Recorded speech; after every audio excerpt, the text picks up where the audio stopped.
Assalamualaikum warahmatullahi wabarakatuh. Yang saya hormati selaku dosen pengampu mata kuliah AKM 1 saat ini, Ibu Meilenia Rahma Salisa, SAK MAK, dan juga Ibu Dr. Tantina Haryati, SE MAKS, serta para pendengar sekalian.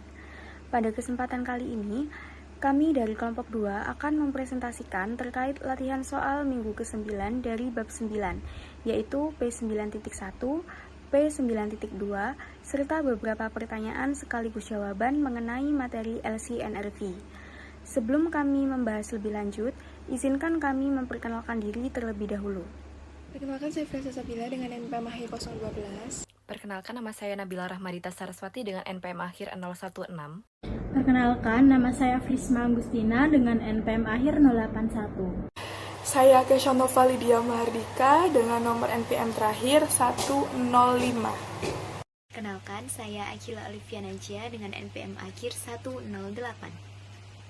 Perkenalkan, nama saya Fatimah Rasra Zahra dengan NPM 250 130 10 170.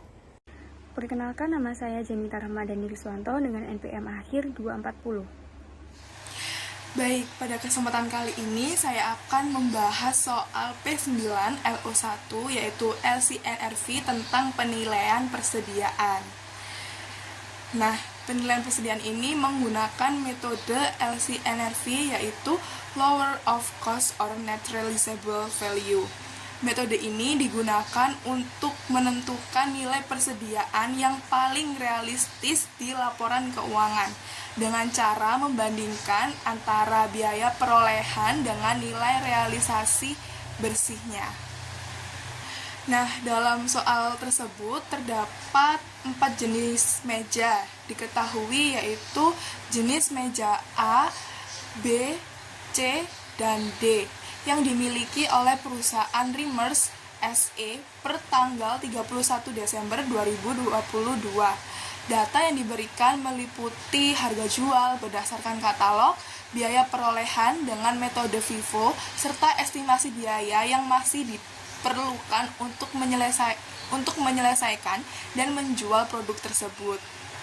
Selain itu, perlu diperhatikan bahwa harga katalog tahun 2023 sudah mulai berlaku sejak pada tanggal 1 Desember 2022. Sehingga dalam perhitungan tersebut, kita nanti akan menggunakan harga jual terbaru, yaitu harga katalog pada tahun 2023. Nah, tujuan dari soal ini adalah untuk menentukan berapa nilai masing-masing persediaan jika perusahaan menggunakan pendekatan LCNRV secara per item. Dengan memahami konsep ini, kita dapat mengetahui bagaimana perusahaan menghindari pencatatan persediaan yang terlalu tinggi atau tidak sesuai dengan nilai realisasinya. Selanjutnya, saya akan menjelaskan bagaimana cara menjawab soal tersebut.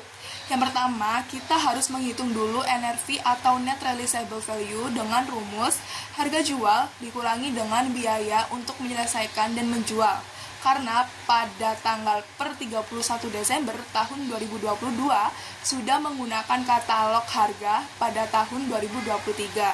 Maka kita pakai harga jual tahun 2023. Nah, yang pertama kita harus menghitung jenis meja A terlebih dahulu. Jenis meja A yaitu NRV-nya menghasilkan 450 dari 500 dikurangi 50. Sedangkan cost-nya diketahui sebesar 470. Karena yang dipilih adalah nilai yang lebih rendah, maka nilai persediaan meja A adalah 450. Yang kedua, perhitungan jenis meja B, yaitu NRV-nya menghasilkan nilai sebesar 430 dari 540 dikurangi dengan 110 dan diketahui cost-nya sebesar 450. Jadi yang diambil adalah yang 430. Yang ketiga ada perhitungan jenis meja C. NRV-nya menghasilkan 640 dari 900 dikurangi dengan 260 dan diketahui cost-nya 830. Maka nilai yang dipakai adalah 640. Dan yang terakhir yaitu jenis meja D. Jenis meja D NRV-nya menghasilkan sebesar 1000 karena dari 1.200 dikurangi 200. Dan kosnya menghasilkan 960. Karena kos lebih rendah, maka nilai persediaannya adalah 960. Jadi kesimpulannya yaitu nilai akhir persediaan masing-masing adalah jenis meja A sebesar 450, jenis meja B sebesar 430, jenis meja C sebesar 640, dan jenis meja D sebesar 960. Dalam metode LCNRV ini diketahui bahwa kita selalu memilih nilai yang lebih rendah antara cost dan NRV, dan perhitungannya dilakukan per item, bukan per total.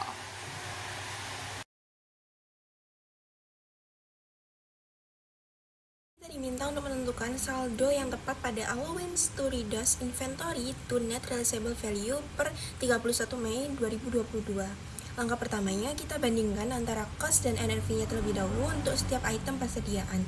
Nah, dari perbandingan tersebut, itu kita ambil nilai yang paling rendah atau LCNRV, lower of cost or net realizable value. Nah, dari tabel yang sudah dihitung atau disediakan, didapat LCNRV-nya dari aluminium sheeting itu sebesar 56.000 pound, cheddar shake sheeting sebesar 84.800 pound, louvered glass door sebesar 168.300 pound, thermal window sebesar 140.000 pound, dan selanjutnya kita jumlahkan seluruh nilai dan didapat total cost-nya itu 408.000 pound dan total LCNRV-nya 449.100 pound.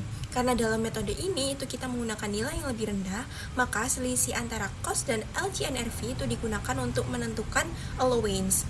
Perhitungannya adalah total cost dikurangi dengan total LCNRV, sehingga nantinya diperoleh nilai allowance sebesar 15.200 pound.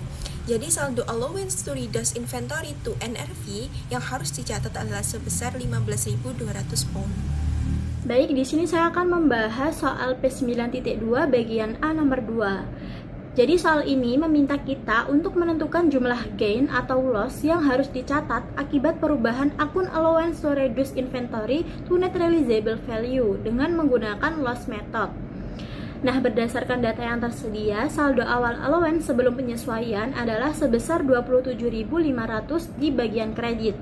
Sementara itu, dari hasil perhitungan pada bagian A.1, diketahui bahwa saldo allowance yang seharusnya adalah sebesar 15.200 di bagian kredit.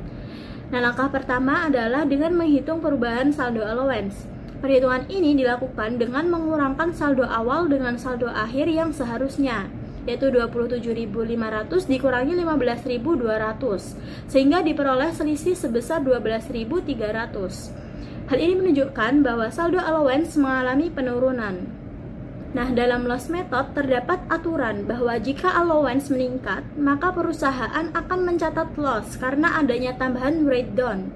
Sebaliknya, jika saldo allowance menurun, maka perusahaan mencatat gain karena terjadi recovery atau pemulihan dari penurunan nilai sebelumnya.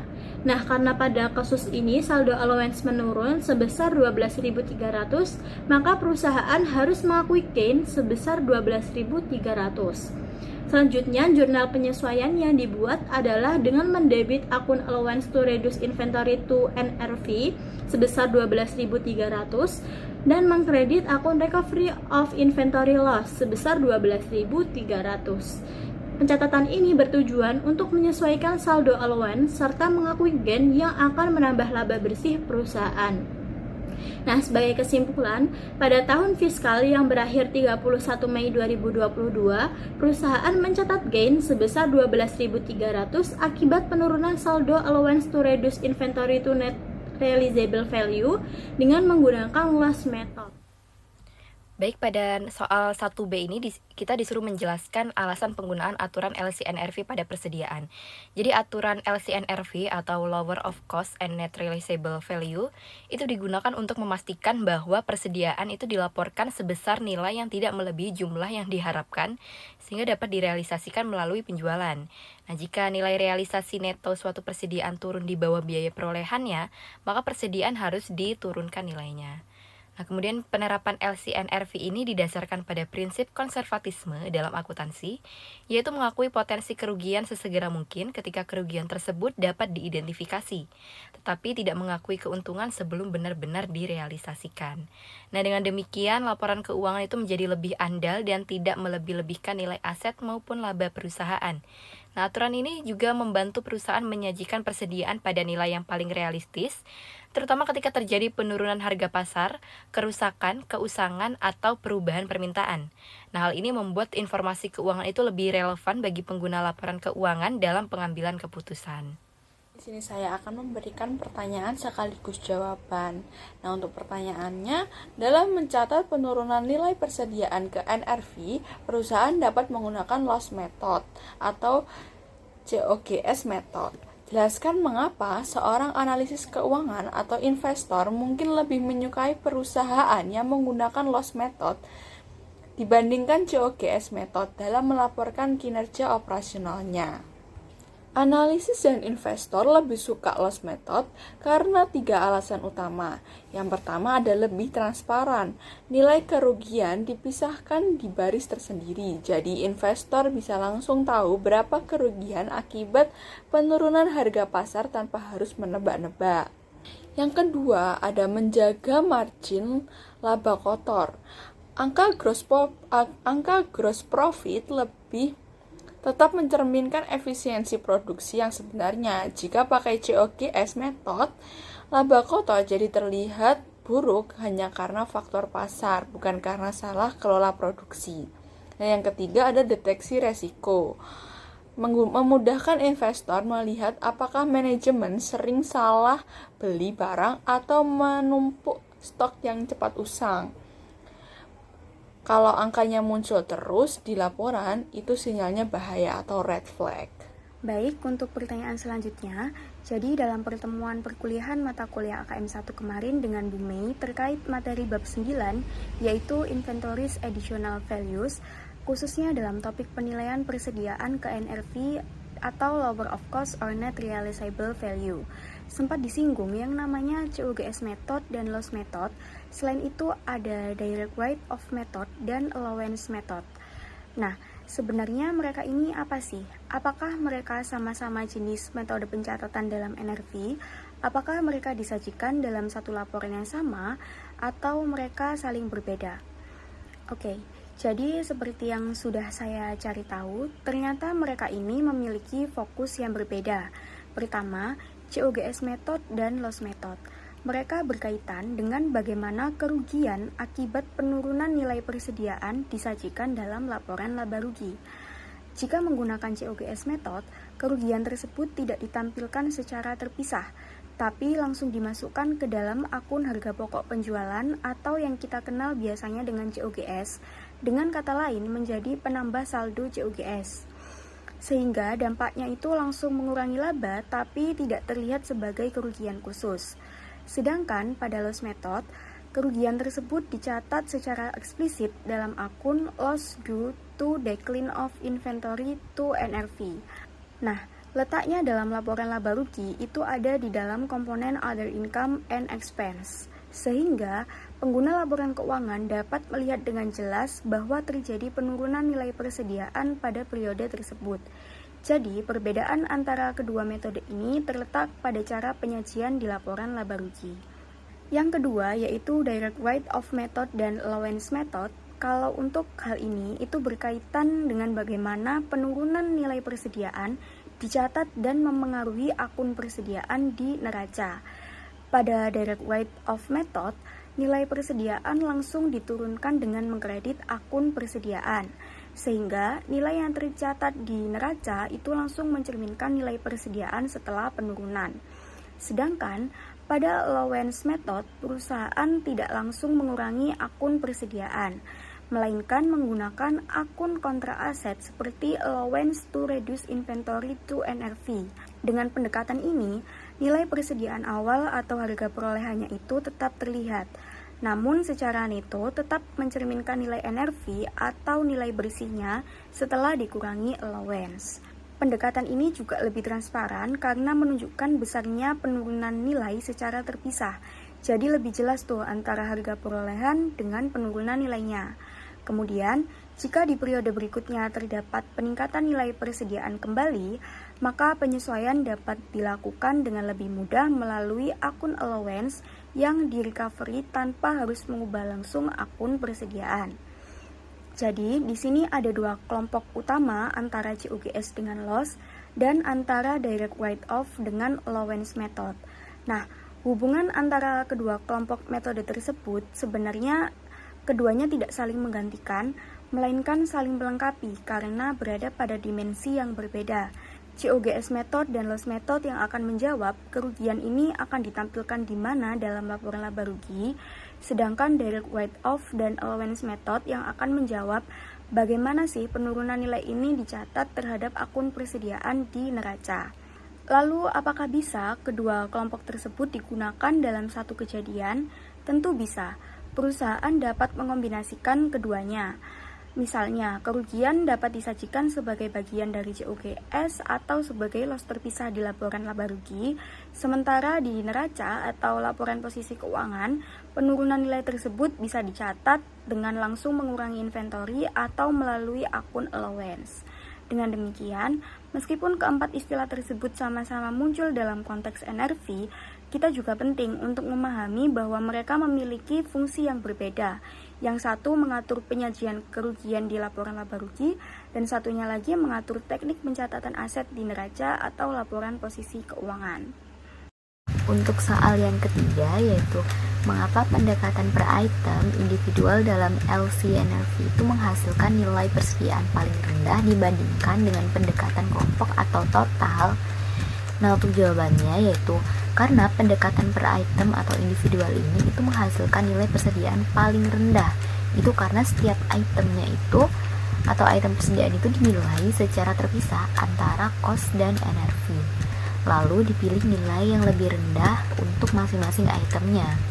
Nah, dalam artian di sini, jika ada beberapa item yang mengalami penurunan nilai, misalnya NRV lebih kecil daripada cost, itu maka kerugiannya akan langsung diakui pada item tersebut.